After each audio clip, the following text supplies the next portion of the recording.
What if I told you that everything you believed about surviving the winter is completely false? We've grown accustomed to thinking that we've finally conquered the cold with advanced technology, membrane fabrics, and powerful central heating systems. In our minds, winter comfort is inextricably linked to electricity, gas, and smart gadgets that monitor the temperature. However, this confidence in our own safety is extremely deceptive and relies solely on the fragile infrastructure of large cities. Most modern people have become so accustomed to the benefits of civilization that they have completely lost the basic skills needed to interact with the wild.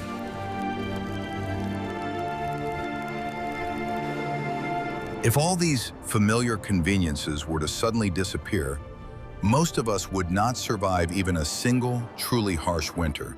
Without heaters and thermal clothing, an ordinary forest turns into a deadly trap just a few hours after sunset. Yet the indigenous peoples of North America lived for centuries in conditions of extreme cold without any of this technological arsenal. For them, winter was not a time of struggle for survival, but a familiar season to which they were perfectly adapted.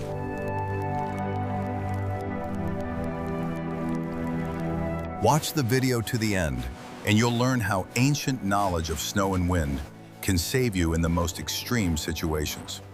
We'll break down specific techniques that will allow you to turn the harsh winter environment into your ally. You'll understand why a simple snowdrift can be warmer than any modern tent if you know how to use it properly. These lessons from history could be the deciding factor in a fight for survival when technology proves powerless in the face of primal cold. A secret passed down from generation to generation completely changes the rules of survival. Modern people view the cold as their personal enemy and try to shield themselves from it with thick walls. The indigenous peoples of the Great Plains viewed the frost as a natural part of the cycle of nature. They did not fight the low temperatures, but skillfully adapted their living space to its harsh laws. Understanding the nature of cold air allowed them to create absolute comfort in the most extreme conditions. The concept of an invisible air layer became the primary tool for protection against freezing. Air is the best and most accessible thermal insulator on our planet. Instead of a single thick layer of protection, Native Americans used a system of multiple thin barriers. Warm air was reliably trapped between these barriers, creating an invisible yet durable shield against the cold. This unique layering was applied in virtually every aspect of their winter life. When creating winter clothing, they never relied on a single heavy piece. The base layer was always made from the softest and most elastic natural materials. This layer fits snugly against the body and effectively wick away excess moisture from the skin. The subsequent layers were looser, creating those very pockets of warm air that were so vital. The outer cloak served as an exceptionally dense windbreaker, protecting against the biting gusts of icy wind. Special attention was paid to protecting the limbs from contact with the frozen ground. Footwear was designed to leave enough free space inside. This space was filled with dry grass, moss, or other soft natural fibers. Such a natural insole not only provided warmth, but also absorbed any condensation that formed. As a result, feet remained dry and warm even after a long trek through deep snow. The design of winter dwellings followed the same strict laws of thermal physics. The interior of a typical house on the plains included a system of additional screens. A canopy made of thick fabric or tanned leather was stretched along the interior walls. Cold air constantly circulated between the outer wall and this inner screen, flowing downward. Warm air from the hearth remained in the center of the room without coming into contact with the icy walls. The design of the dwelling's entrance was also intended to preserve internal heat. A direct doorway would immediately release all the heated air outside the moment it was opened. Therefore, the entrance was equipped with a small vestibule or a double system of protective curtains. A person would first enter the intermediate zone, close the outer curtain behind them, and only then open the inner one. This ensured minimal loss of precious heat in the bitter cold. Staying dry was considered an absolute priority in the fight against the winter cold. Moisture that got on clothing or shoes instantly destroyed the precious layer of warm air. Therefore, the process of drying items was a strictly regulated daily ritual. Special wooden frames were set up at a safe distance from the central fire. Items dried slowly and evenly, retaining their natural elasticity and shape. No modern heaters could replace this deep understanding of the physics of heat. Native Americans lived comfortably in harmony with the harshest of nature. Their principles of insulation remain unchanged today, despite the development of synthetic materials. I'd love to hear your thoughts. What do you think about this layering system? Let me know in the comments, and be sure to subscribe to our channel so you don't miss any new videos. Are you ready to learn the truth about how the Earth kept entire settlements warm? Tribes living on the plains from the Missouri to the Rocky Mountains used unique earthen architecture. Their winter shelters were complex engineering structures, half buried in the ground. Earth has tremendous thermal capacity and never freezes to great depths.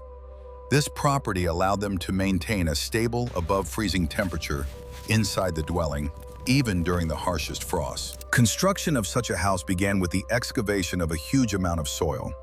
The builders dug a deep, circular pit, which served as a solid foundation for the future dwelling. Along the edges of this pit, sturdy wooden posts made from solid tree trunks were installed. These supports had to bear the immense weight of the earthen roof for many years. A complex system of crossbeams and sturdy rafters was laid across the posts. The house's frame was carefully covered with a dense layer of woven willow twigs. A thick layer of dry grass was laid over the twigs, serving as an additional barrier. Only then was the entire structure covered with a thick layer of the earth that had been excavated earlier. This earthen dome served as an ideal shield against the biting winds of the plains. In winter, the house blended completely into the landscape, transforming into an inconspicuous, snow-covered mound. A large, deep hearth always occupied the central place in such a dwelling. The open fire provided not only necessary warmth, but also vital light. Smoke escaped through a special vent left in the very center of the earthen roof. The size of this opening could be adjusted using a special damper on a long pole. This allowed for precise control of the draft and helped retain as much heat as possible inside the dwelling. The space around the hearth was clearly zoned and followed a strict functional logic. Sleeping areas were located on small, raised platforms or specially constructed wooden platforms. Warm air always rises, so sleeping on an elevated platform was significantly more comfortable. Stores of firewood and dry provisions were kept beneath these platforms, protected from accidental moisture. The floor of the dwelling was carefully compacted and covered with thick, woven rugs. The entrance to the earthen house was a long, narrow, covered corridor. This tunnel served as a kind of thermal buffer between the cold outside world and the warm interior. It was designed to block the direct flow of icy wind into the central room.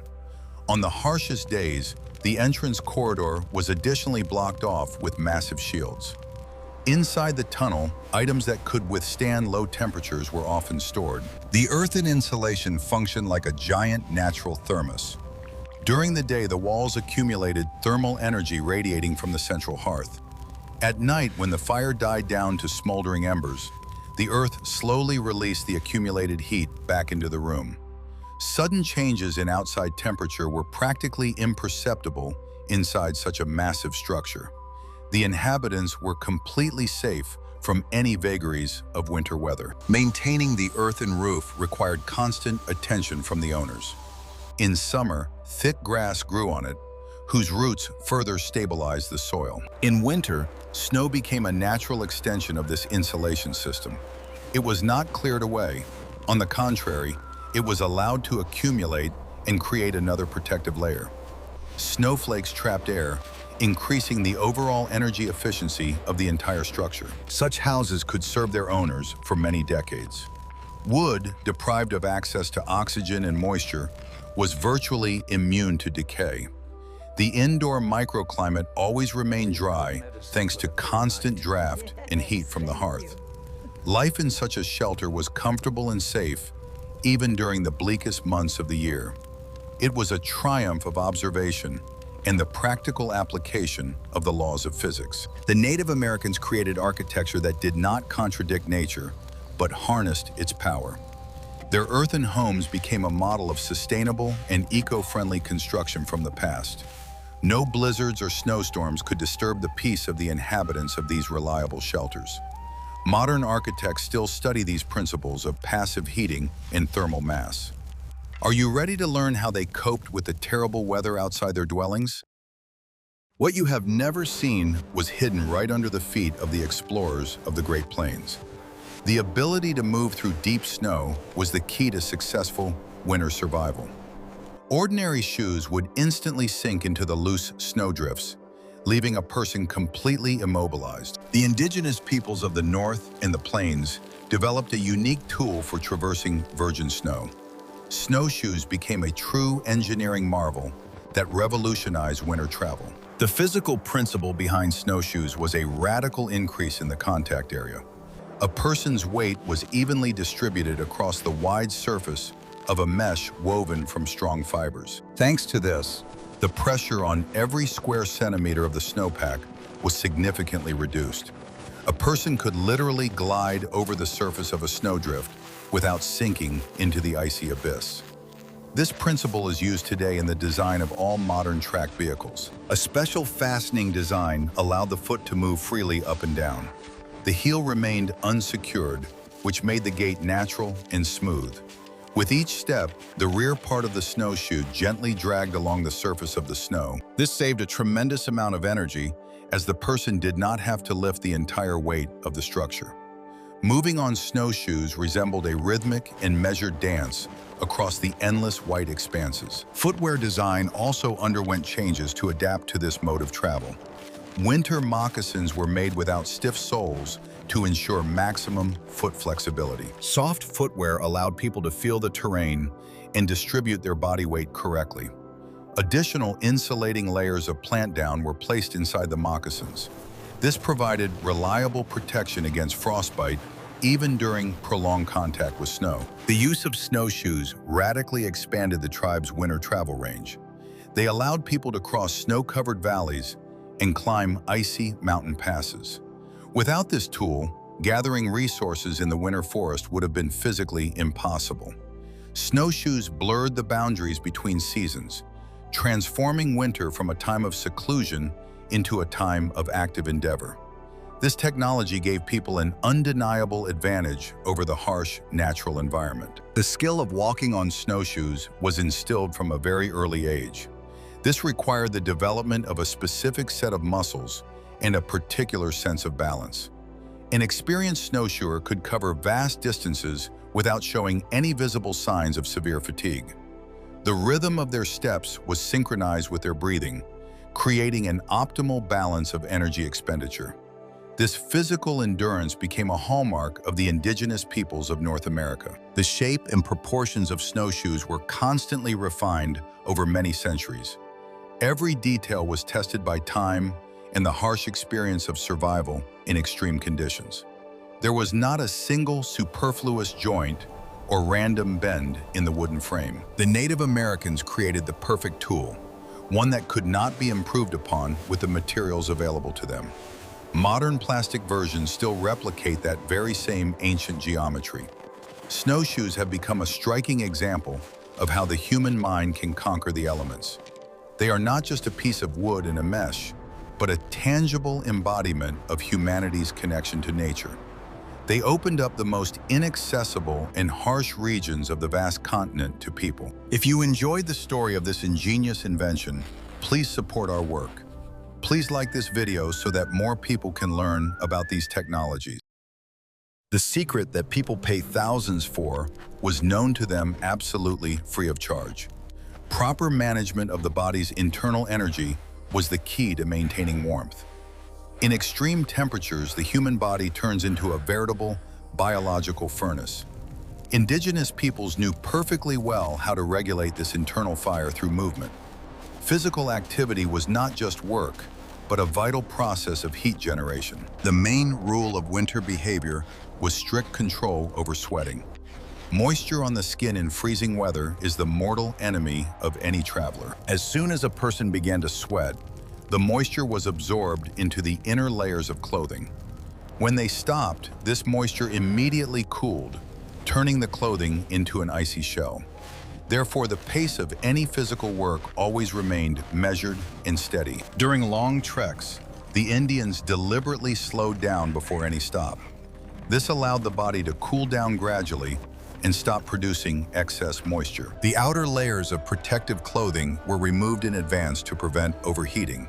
The body had to remain dry under all circumstances and during physical exertion.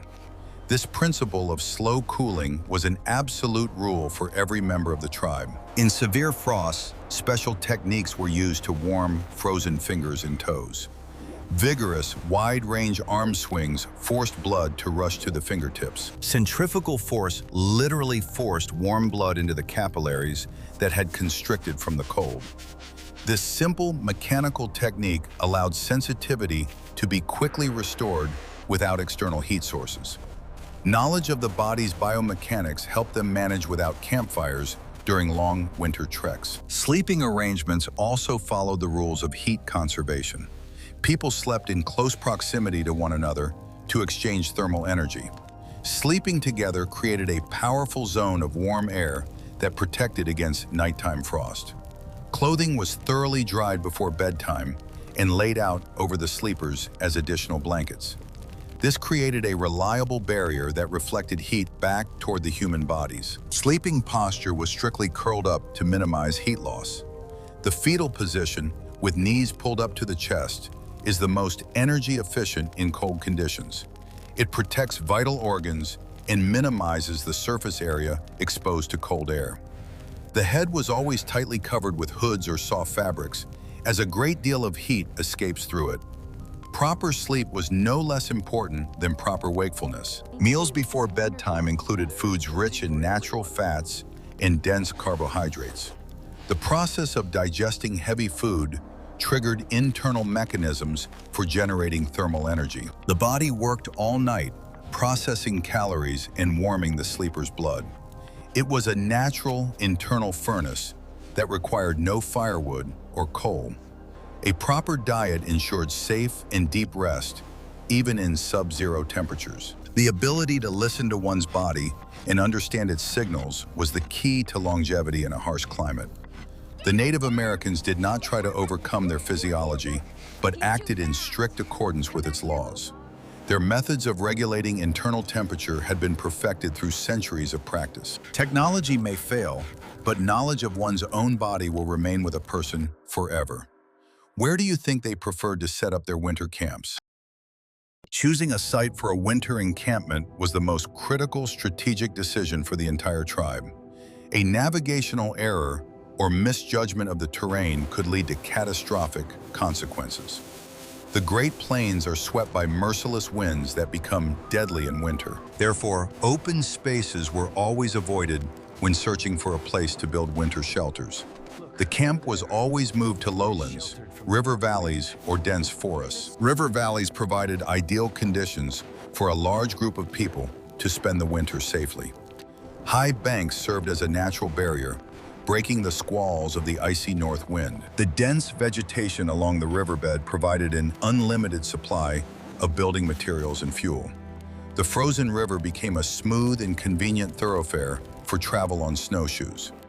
In addition, the presence of fresh water beneath the ice solved the problem of the camp's daily water supply. The Iroquois in the Northeast also carefully selected locations for their massive longhouses.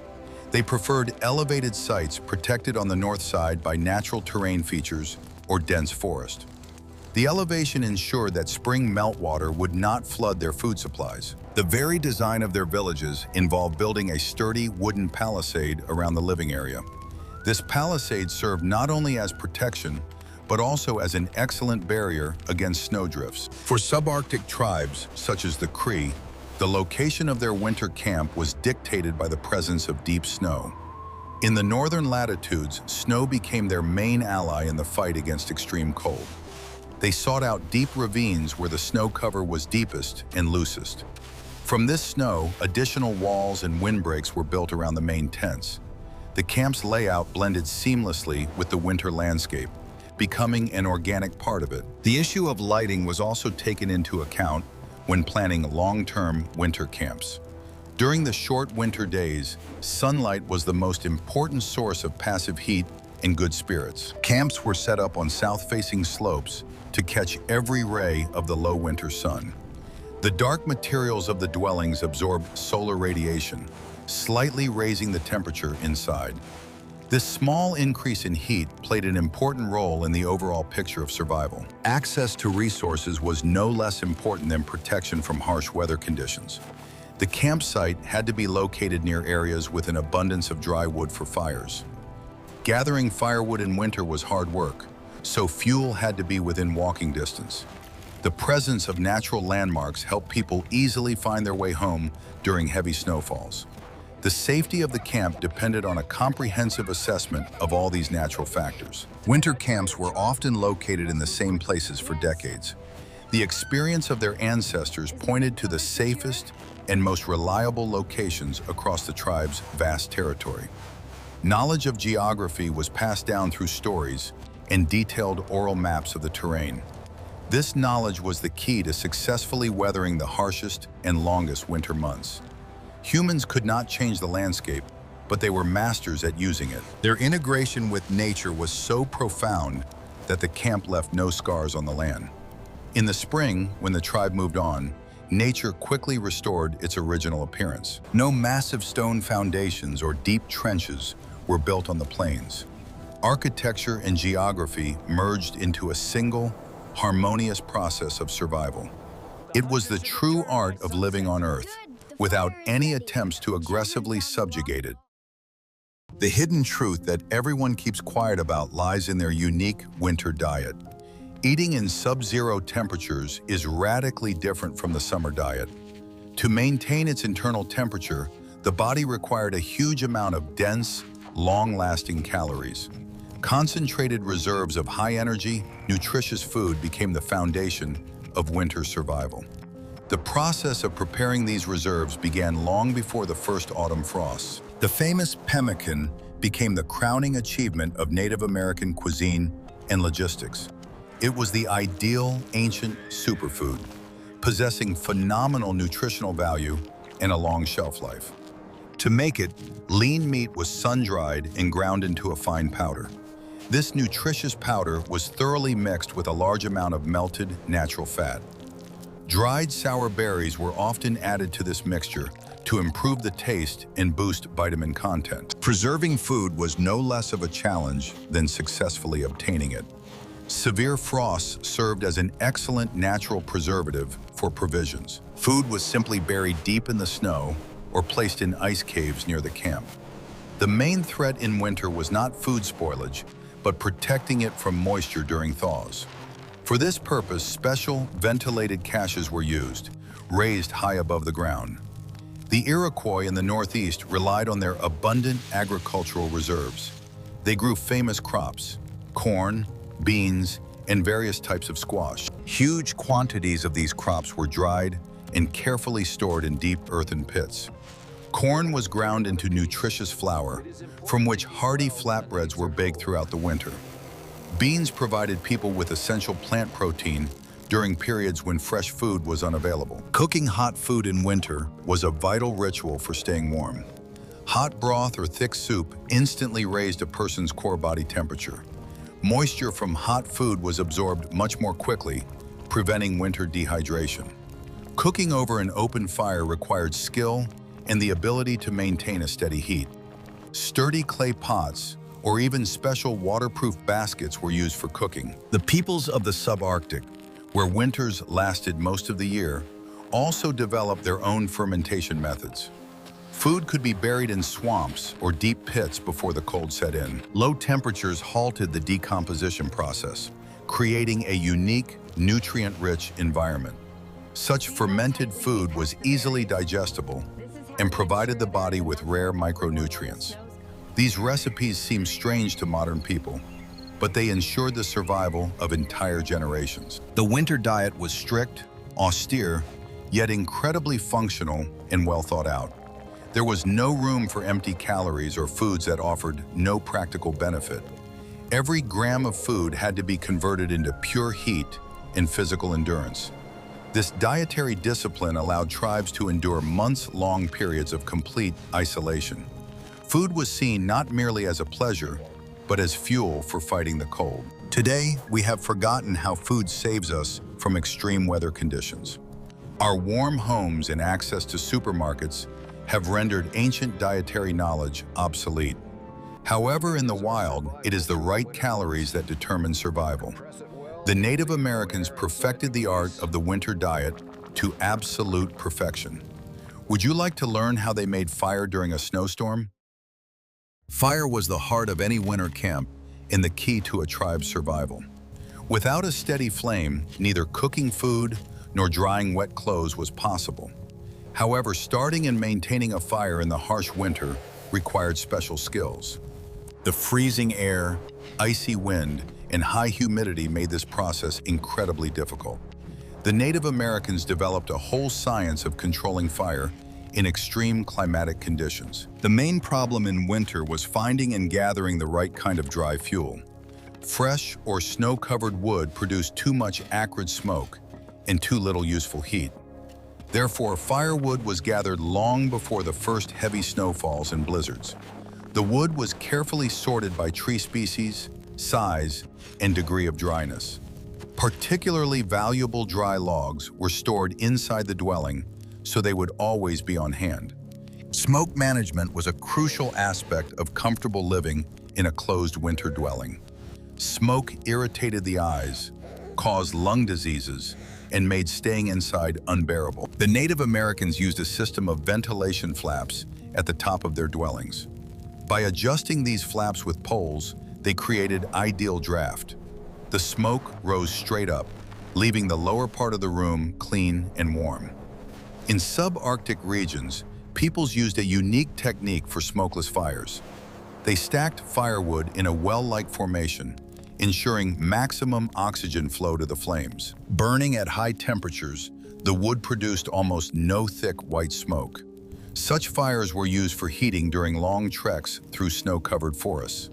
This allowed them to conceal their location and maintain a clear view of the surrounding area. Transporting fire was another ingenious solution devised by Native Americans. Starting a fire from scratch in strong winds was time-consuming and extremely risky. Therefore, they used special birch bark tubes or clay pots to carry embers. Smoldering embers were placed inside, layered with dry moss or rotten wood. The smoldering embers could be preserved this way for an entire day's journey. Upon arrival at a new location, these coals instantly turned into a blazing fire.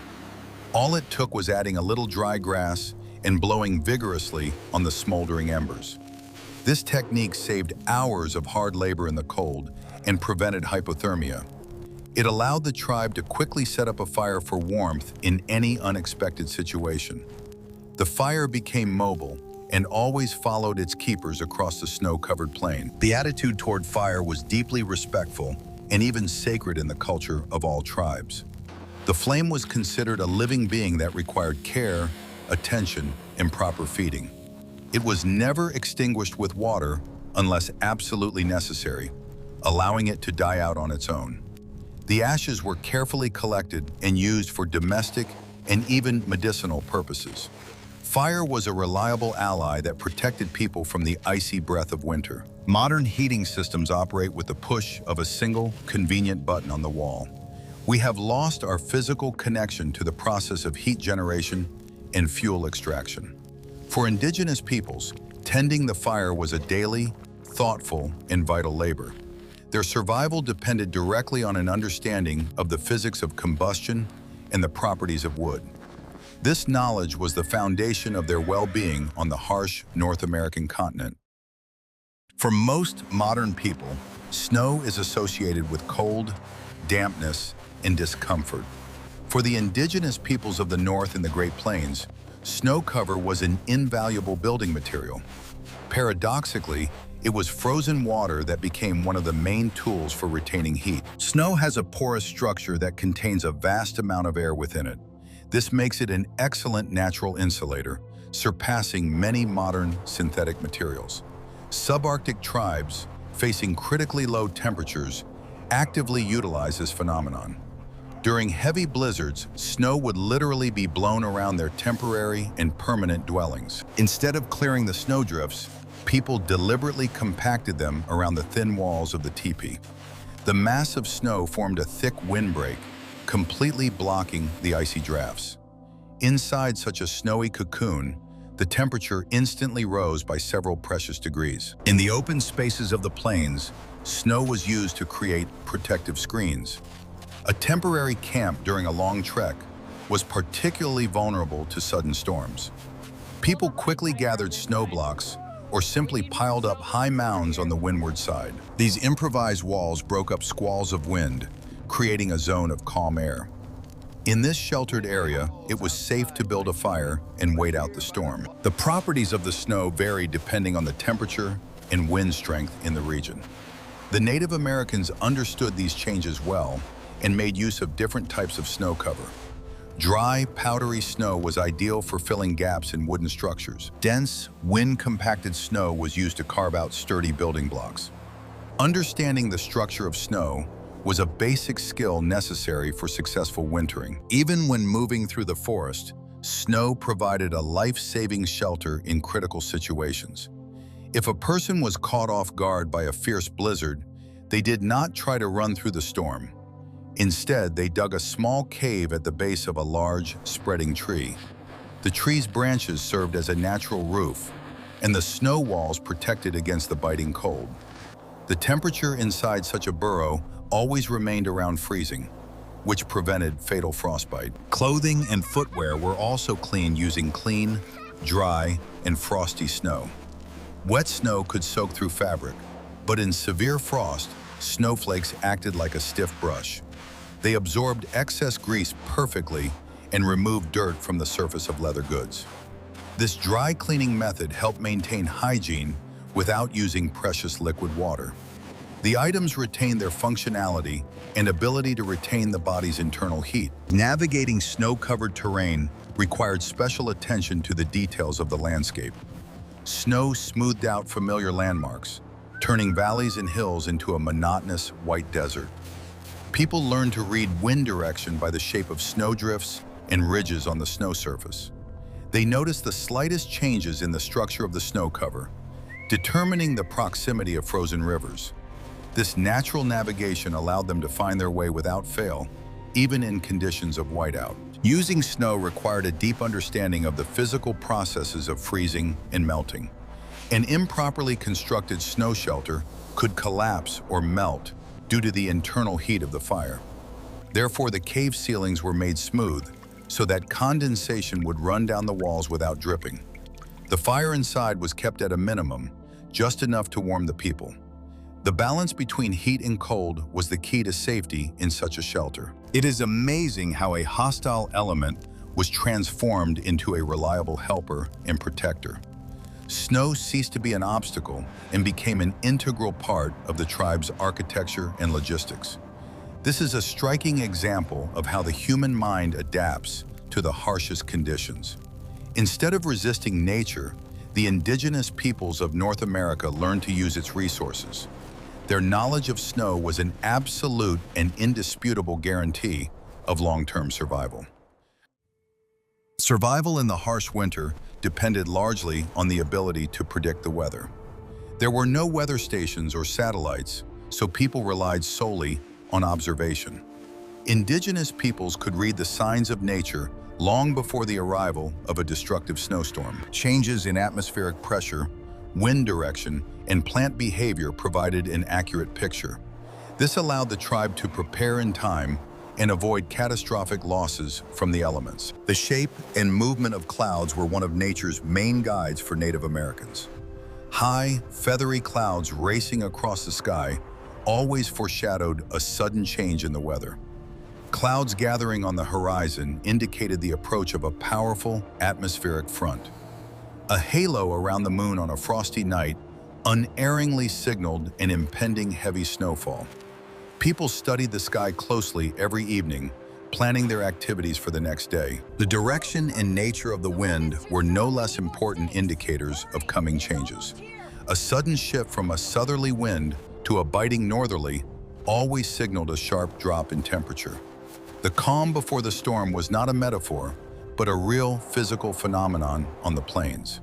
When the air suddenly became heavy and completely still, the camp began urgent preparations.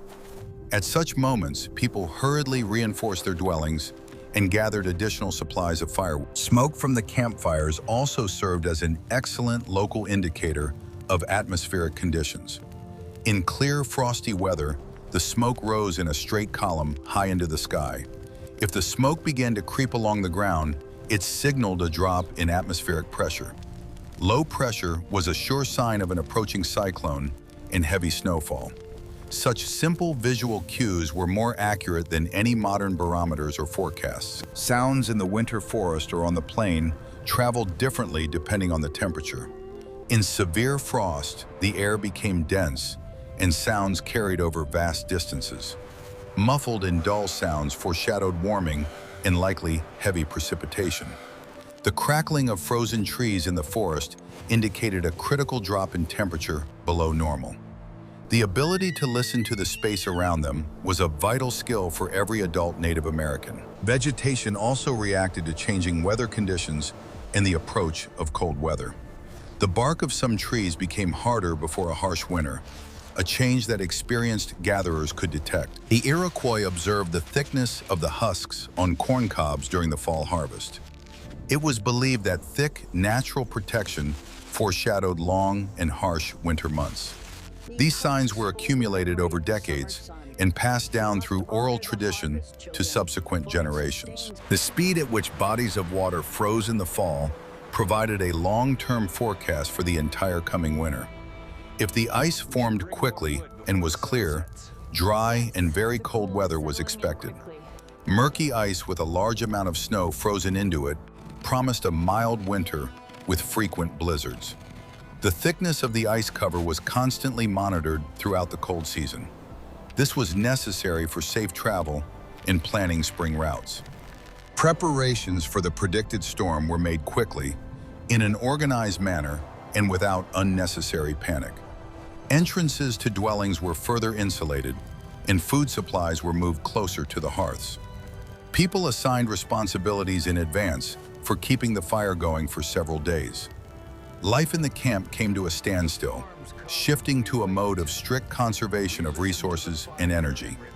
Patience was the main weapon in the struggle against the raging elements outside the walls. The ability to predict the weather reduced psychological stress among tribe members. The fear of the unknown faded when people understood the logic of natural processes and laws. The storm was perceived not as a sudden punishment, but as a natural event for which they were prepared. Psychological resilience in such situations was no less important than physical protection. Calm within the camp allowed for the efficient conservation of internal strength and warmth. The Native Americans did not try to subdue nature. They learned to understand its complex language. Their meteorology was built on the deepest respect for the surrounding world and attention to detail. We have lost this skill, hiding behind smartphone screens with ready-made weather forecasts. But for people of the past, the ability to read the sky was the only guarantee of their future. Their knowledge proves that humans are capable of existing harmoniously in the most unpredictable conditions. Today, we look at winter from the windows of cozy apartments with central heating. Technology has given us the illusion of complete mastery over the cold season and the elements. However, this safety depends entirely on the proper functioning of complex engineering networks and power plants. In the event of a major accident, modern humans find themselves completely defenseless against winter frosts. The survival skills possessed by Native Americans seem like a distant history to us today. But the history of these peoples is a grand lesson in human adaptability and resilience. They had no thermal underwear, synthetic insulation, gas burners, or windproof membrane fabrics. Their gear consisted of whatever the harsh North American wilderness could offer. Despite this, they did not merely struggle for survival. They created complex and thriving cultures. Their architecture, clothing, and way of life were masterpieces of functional minimalism and profound practicality. The main secret to their success lay in the right mental approach to winter. The cold was never perceived as an insurmountable evil or a force hostile to humans. It was simply another season that demanded respect, discipline, and strict adherence to rules. Nature dictated the conditions, and humans found the most elegant and effective ways to adapt. This harmonious coexistence allowed them to conserve energy without wasting it on a futile struggle. Layering, air insulation, and moisture management, all these principles remain relevant today. Modern developers of outdoor gear are merely replicating solutions discovered millennia ago. The thermal mass of earthen houses is now used in cutting-edge eco-projects around the world. Snowshoes have evolved in terms of materials, but have retained their ancient geometry and the essence of their design. We constantly return to our roots when seeking the most reliable engineering solutions. It is important to understand that this knowledge was not the privilege of a few brilliant inventors. It was a mass culture of survival, accessible to every member of a vast tribe. Skills were passed down from generation to generation through practice, legends, and strict rituals. Losing this knowledge meant jeopardizing the entire community's survival by the very first winter. Therefore, the process of learning to adapt to the cold never stopped for a single day. The psychological resilience developed by the Native Americans deserves special and profound respect. Their ability to remain calm in conditions of critically low temperatures and isolation is remarkable. They knew how to find joy and meaning during the long, dark winter months inside their shelters. Working together, storytelling by the hearth, and a strict daily rhythm saved them from winter depression. Their minds were as hardened as their bodies, ready for any trial. The modern world makes us soft and dependent on comfortable external conditions. We forget about the human body's inner reserves and its phenomenal ability to adapt. The history of indigenous peoples reminds us of what humans are truly capable of. We carry within us the same genetics, the same perfect mechanisms of thermoregulation and survival. We need only remember them if such a critical need arises. The experience of the Great Plains tribes, the Iroquois, and the peoples of the subarctic is invaluable to anthropology. It is living proof that the human mind is capable of compensating for any climatic disadvantages of a region. The Native Americans transformed a lifeless, frozen wasteland into their home, rich in traditions and deep meaning. Their survival technologies were entirely eco-friendly and did not disrupt the fragile natural balance. This is the perfect example of sustainable development, which we strive so hard to achieve today. Winter is a harsh examiner that does not forgive carelessness or overconfidence in one's abilities. But for those who know its laws, it becomes a beautiful and majestic season. Native Americans knew these laws better than anyone else on our planet. Their wisdom, expressed in simple and logical actions, saved lives for millennia. And this wisdom deserves our closest attention and sincere admiration. We have examined only a small fraction of the amazing methods they used. Every detail of their way of life is the result of an incredible blend of observation, intelligence, and willpower. This knowledge is not merely a historical fact, but compelling evidence of humanity's boundless potential. In an extreme situation, it is precisely these simple and proven principles that can save a life.